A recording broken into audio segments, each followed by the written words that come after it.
Hello and welcome to vlog number 6. The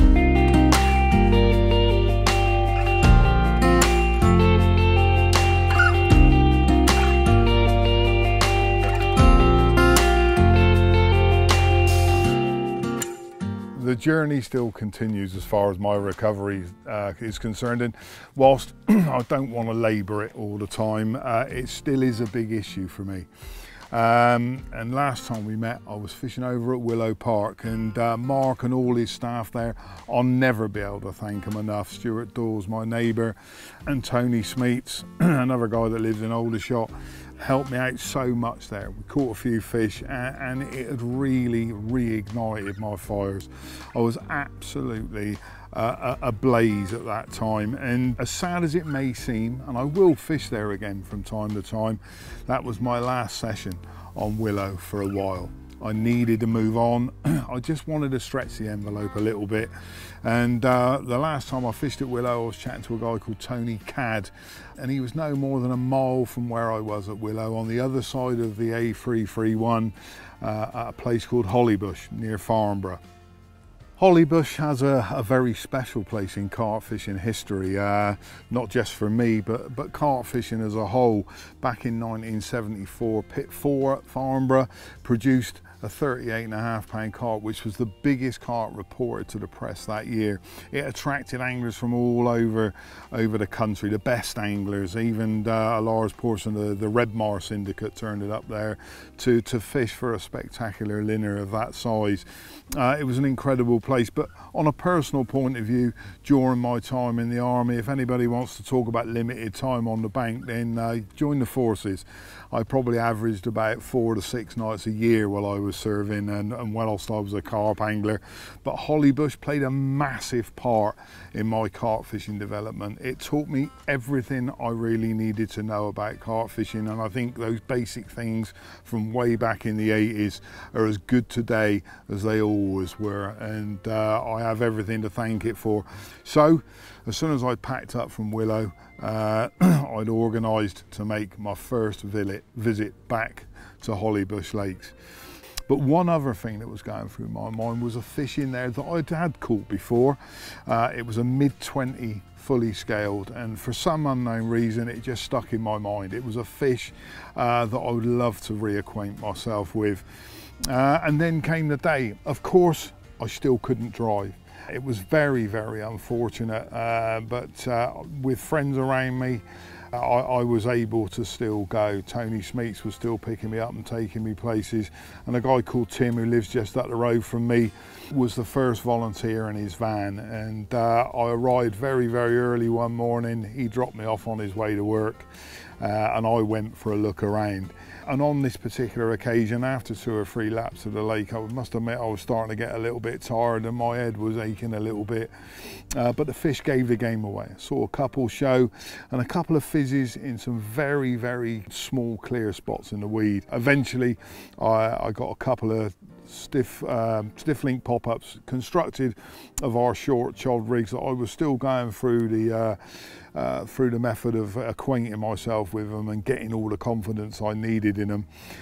They were positioned in the holes, and I spotted out probably about 4 or 5 key of bait over the top of them. I fished a third rod over to the right in a slightly bigger, clearer area, but it was those 2 small patches that I had all the confidence in. The next thing obviously was to get a brew and try and relax. And all was well with the world, but I still couldn't stop thinking about that fully scaled carp. The thought just wouldn't leave my mind. That fizzing started again round about 2 o'clock, and about 2:30 it was really going well, and I cut the fish head and shouldered over the top of those 2 rods in the small holes in the weed, and a little while later the left hand rod absolutely melted off. It's a very weedy water, so the weed played a massive part in what I was doing, but I managed to keep the fish moving all the time. It was a helicopter setup, so the lead was still attached, but that started towing lead around. It just made life difficult again, but I kept it moving. And all of a sudden there was a fish rolling around in front of me, and I got a glimpse of a fully scaled, and I shook my head in disbelief for a second. I thought it can't be that fish, but I got it into the net, covered in weed it was, and the first thing you do, obviously, slacken the line off and have a look what prize you land in that holes. And there in the bottom of my net was that fully scaled carp that I'd been thinking about for so many days. Recaptures aren't my greatest thing. I don't want to catch the same carp over and over again. I'm not proving anything to me, and that's what my fishing's all about. But this carp, it's as emotional as moments have been for me over the past few months. This was another one. And of course, as soon as I put the fish back and I'd been left alone, I just needed to get on with my fishing again. I repositioned those rods, put a little bit more bait out, and it was less than an hour later when the other rod ripped off out of those two spots. And all of a sudden, a very long and very broad common lay nestling in the bottom of my net. It's a little bit strange to talk this way, but when you've been recovering like I have, it's almost like a new life. And this is my new personal best. 27 pound and 10 ounces, a very, very old common. Used to live in one of the other lakes here, but things have been re-established a little bit over the years, and what an incredible fish, what an incredible character. Fought like an absolute animal, and yeah, I think the best bit of the whole affair is to get back in the water as soon as I can. If the session hadn't produced another fish, then I would not have cared at all. But as is my way with applying bait, I put some more bait in and I caught some more fish. Nothing like those fish, nothing as big. I think they were all doubles in the end. But it was a wonderful couple of days there. The only thing that happened was a thing that is becoming known to me as second night-itis. The first night, I think pure adrenaline keeps me going and I keep fishing. I can hardly sleep. But the second day of a 48-hour session is a bit of a crisis for me. And after I've taken the pills and potions that are required, I just want to go to sleep. I don't want to be woken up by a buzzer, and sometimes I think I might not wake up when it howls at me anyway, and the fish's safety should come first. So I normally reel the rods in for 6-7 hours maybe, get my head down and then fish a little bit in the morning. I had to cut the fish in the morning before one of the guys took me home. It's only a mile down the road, so I'm not too much of a bother to him, and I wasn't feeling too bad about it, but I couldn't wait to get back. The following week I was there. Tim gave me a lift up to the lake again, dropped me off, and it was just wonderful. I think there was one other guy on there at the time. This is first thing Monday morning. I could see the fish moving around. I could see the fish, you know, just going about their business, undisturbed by lines and angling pressure. But eventually I knew where I wanted to set up, which was on the same side of this two-sided lake, but from another portion of the bank. I could attack a spot from a completely different angle, and everything went really well. The baiting up again, it might sound like I'm a bit of a one-trick pony in what I do, but every water I've ever been to, whether it's an easy water, a difficult water, an extremely difficult water, or an impossible one, that tactic seems to work. And they got about 3 key of 10 and 15 mil hybrid, and my little stiff link pop-ups were sat over the top. Again, it was small holes in the weed, and the first fish was a truly spectacular and old fish, full of history, a little over 25 pound, and a real dark old fish. And I just, again, it left me feeling, you know, did I really need to catch another one? Of course, as soon as I put it back and had a brew, yes I did. And a couple of hours later I had another old dark 25 pound mirror, and again it had made the session complete. But I wanted probably more now than any time in my life to get the most out of anything that I'm going to have a go at. So the rods were cast out again, everything was redone and baited up. The session turned out really well. I think I had about 10 fish in the end, topped by a stunning 27 pound 2 ounce mirror, and that was a new personal best mirror for me as well, a new life personal best, which just upped the ante on it all, and just made me, you know, just so excited about the whole thing, and made me more determined than ever to carry on as I had been. I think Lynn, looked at me strangely every now and again, because it's just fishing at the end of the day. But there are certain things in life that have driven me, Lynn being one of them, my army career being another, and my fishing. As I said before, it's got me out of so many corners in my life. Just time to reflect on things that have happened, and maybe time to reflect on things that are going to happen. But it's just helped me out.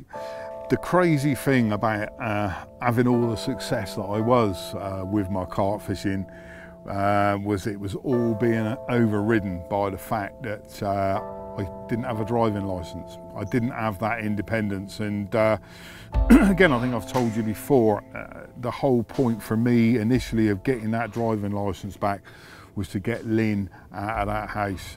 She'd been in there for 8 months just looking after me. And we weren't able to do anything. Like we'd been out walking, I'd been exercising, trying to do as much as I can. Even then I knew how much the fishing would affect me, because even after a 4 or 5 mile walk, I had to go to bed for 3 or 4 hours to sleep it off. It was so tiring. But as I said, the thing that was driving me down into the mire was the fact that I didn't have a driving licence. I suppose the process at Swansea is laboured. They have to make sure everything's right, and to be honest with you, the last thing I wanted to do was get a licence back and be a danger to anybody else on the road. Not necessarily been the best looker after of my own safety during my life, but I do worry about other people. And the Thursday before I caught that last lot of fish, I'd got a letter from Swansea and I had to go for an eye test, and they sent me down to Specsavers in Aldershot, which meant Lynn and I could get a taxi down there and get the test done. The amazing thing about it all was the guy got me to do the vision fields test 3 times. He did not believe that someone who was blind in one eye could have that good eyesight. But on the 3rd time, he said, "That's it, you've proved you've done it properly, there's no messing about, it's all perfect. I'm going to send that off to Swansea." And it was Wednesday when I got home, and on the Thursday morning a letter dropped onto the mat, and inside it was my driving licence from Swansea. And if I look a bit chewed up by the thought of it, it's just hard to imagine when you are given an opportunity, be that fishing, be that having a cuddle with the most beautiful woman in the world, which is my wife Lynn, or driving a car, when you think you'll never ever do those things again, when those things happen, they're emotional moments. So if I feel like I'm welling up a bit, it's because I am. It was freedom, not just for me, but more importantly for Lynn. And the first thing I did, because it's obvious, I just want to make sure that I'm okay with regards to other road users. I took out my little Astrovan, had a blast a couple of times around the neighbourhood, and found it remarkably easy. I thought it was going to be very, very difficult. I thought it was going to be a bit like trying to cast a PVA bag out on a lead clip and losing leads all the time and not getting the perspective right. But as much as I found the fishing difficult, I found the driving very, very easy. As soon as Lynn and I were happy with that, and I'd driven her around a few times, the next thing was to unleash the beast. And very quickly, that big old V8 was roaring, and that big yellow truck went chugging on down the road. And again, I can't even begin to tell you what it's like when you never believe you're going to do something ever again.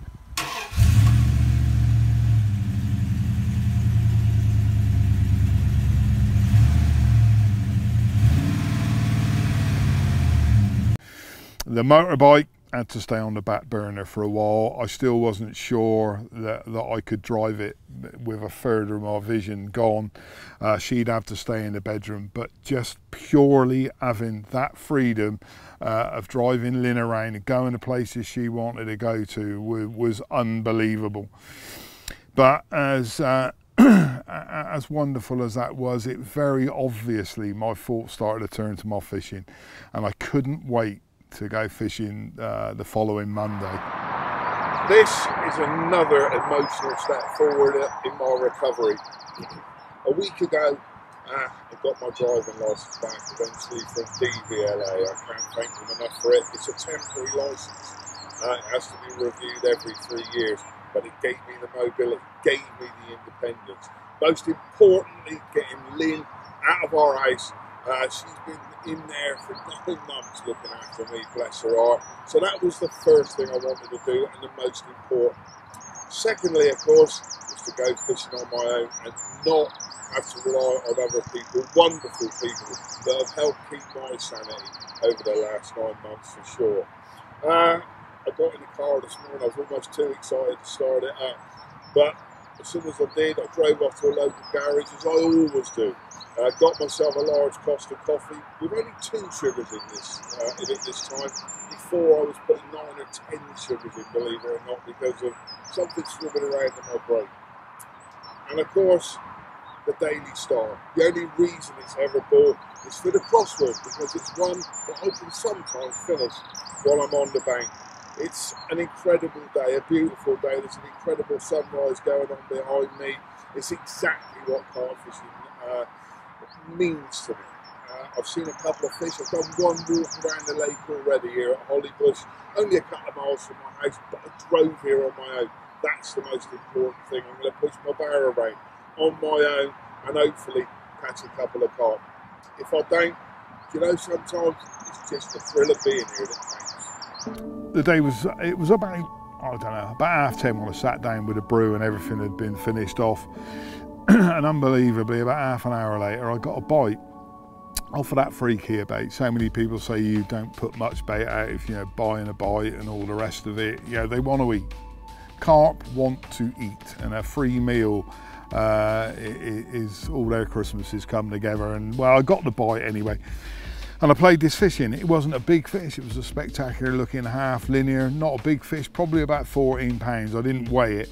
But because of the messing about I'd done before, getting my gear around, getting the spodding done and everything, I was absolutely knackered. I got it onto the mat, I unhooked it and I put it back in the water, and it came to rest nice, and I thought, just get your breath back, Chili, and then we'll get a photograph of it. And I love to share everything with Lynn, and about 5 minutes later I gave her a call. And I said, oh, I've caught one already, girl. She said, oh, well done, you know. I mean, I don't know how she feels about it, to be honest with you, this little schoolboy on the end telling her about the carp he's caught, but it's wonderful to share it with her. She said, what time did you catch it? I said, I was looking at my watch when I got the bite, and it was exactly 5 to 11. And it got stuck in various plots of weed and stuff, and it took me a while to get it in. I probably landed it at about 12 minutes past 11. And she said, oh my goodness, you were playing a carp when the Duchess of Cambridge was giving birth to Prince Louis, the 5th heir to the crown. And nothing made me prouder. I could have pumped my heart out of my chest at that point.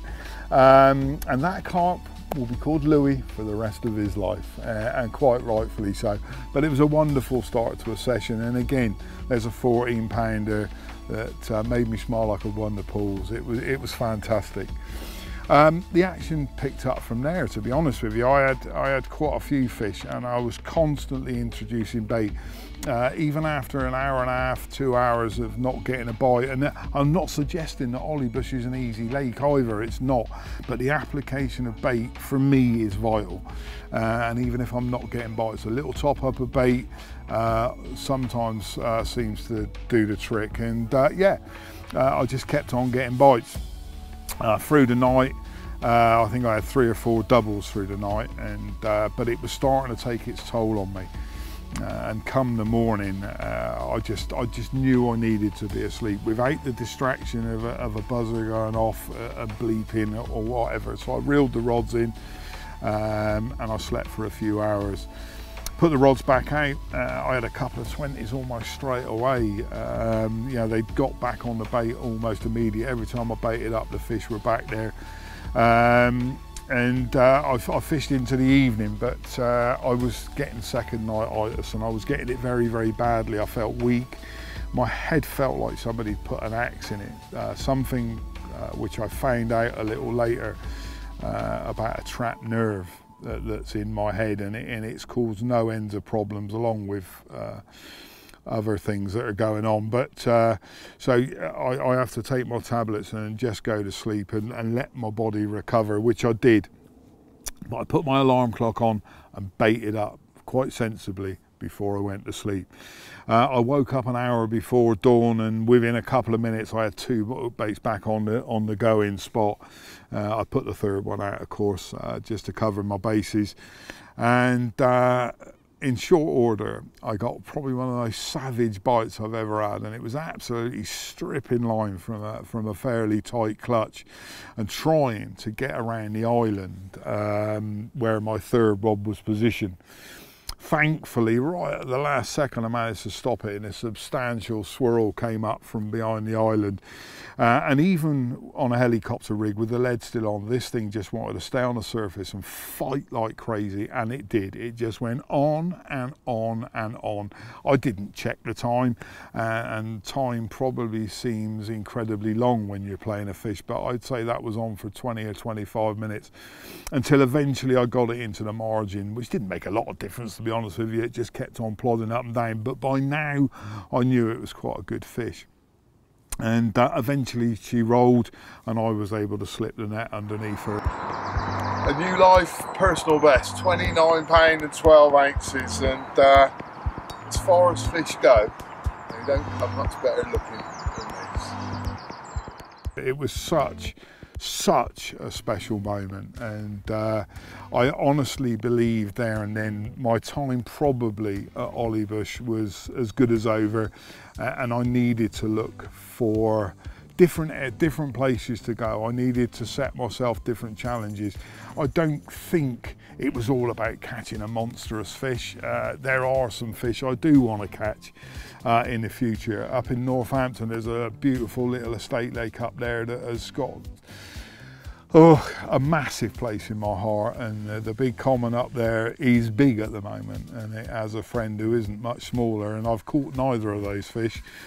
And I'd like to get up there. There's another lake in Essex that I'd like to go and put my feet up and fish for a while, all things being equal. But I just don't want to be driven by big fish, but perhaps I need to be thinking about a 30 pounder. Maybe my new life personal best needs to be a 30, and sometimes it is what drives you on. Pit free at Ollybush, however, is a day ticket water. It's the front lake when you go onto the complex. They'd only spawn once. The fish look absolutely healthy after I'd had a couple of looks around, and I decided to go fishing down there. And I had some wonderful fish from there. They're not the biggest fish in the world, but who cares? I even did one of my Ian Chilcott carp experiences down there. In fact, it was the first one I'd ever done. I tried to do some tutorials. I don't know that I'm the best teacher in the world. I'd rather be fishing than talking about it, but it's wonderful. Ivan and John Carter came down from way up north, and we had a wonderful couple of days there with 2 people that had followed me through my recovery, and I recognised their name through Facebook, and they asked me if I'd do it, and nothing had given me more pleasure. But again, I'll come back to the weather.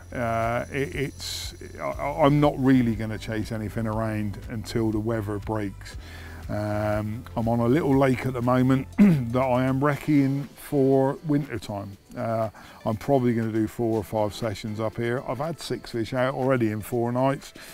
4 off the bottom and 2 off the top. It's been wonderful. A tiny little, I call it green mire as opposed to red mire. It's a tiny little lake with a few carp in it, and it's everything I want at the moment. It gives me a chance to fish in all manner of ways: zigs, surface fishing, on the bottom, bait, lots of bait, little bits of bait, setting traps. All I want at the moment. But as soon as that weather breaks, I'll be off chasing a monster, I'm sure, and hopefully that's what we'll be talking about next time I meet you.